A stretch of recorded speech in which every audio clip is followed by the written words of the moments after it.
Good morning, my dear brothers and sisters. We are almost at the end of the story about this encounter between Jesus and the Jews. Their persistent questions and concerns about Jesus were so intriguing, but happily, many towards the end still believed in Jesus. And maybe we might be asking ourselves, what could be behind the success story of Jesus after this encounter between the Jews and Himself? Ano kaya ang sikreto ng ating Panginoon sa pagtutunggali o sa paghaharap niya sa mga taong ito? If you wish to recall the gospel reading since last week up until now, Jesus would usually tell these people, "My Father is at work in me," or "I am with the Father," that the Father would not be far from me, the Father and I at work. It will be the dialogue or the answer of Jesus.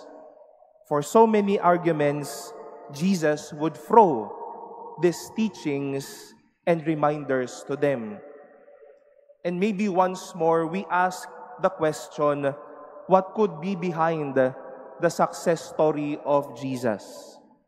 Just plain and simple, from those answers He expressed, God stays with him, God never left him.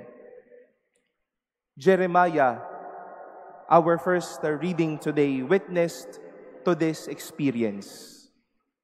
There were whispers of terror, of fear, of fate, of lies, of blood and wrong around him. But what made Jeremiah confident is God's presence. The Lord is with me. My enemies will stumble, my enemies will not triumph.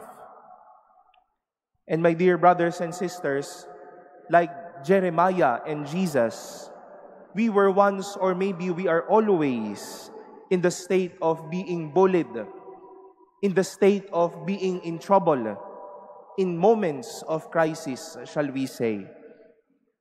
Madami ding ingay, madami ding mga sigaw, madaming sakit, madaming tukso na nilalabanan araw-araw.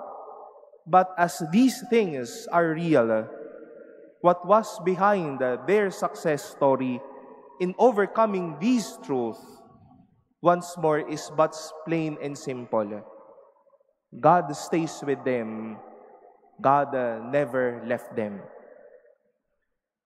If we are asking what will be our success story, with also the same experience of noise, of terror, of hate, of anger around us, it is because God stays with us and God never left us. Today, the 5th Friday of Lent, we also call this day as the Viernes Dolores, as we have in front of us an image of Our Lady of Sorrows, when today most of the churches would also meditate about the 7 sorrows of Mary. And such was Mary's experience of terror, of fear, of sadness, of dryness.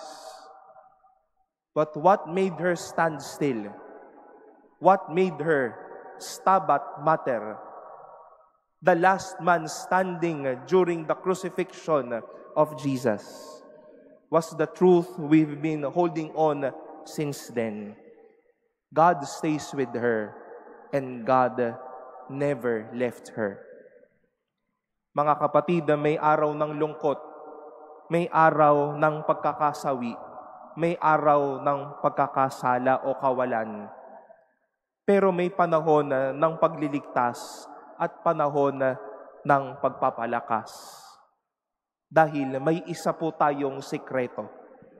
Nananatili ang Diyos, hindi nang iiwan ang Diyos.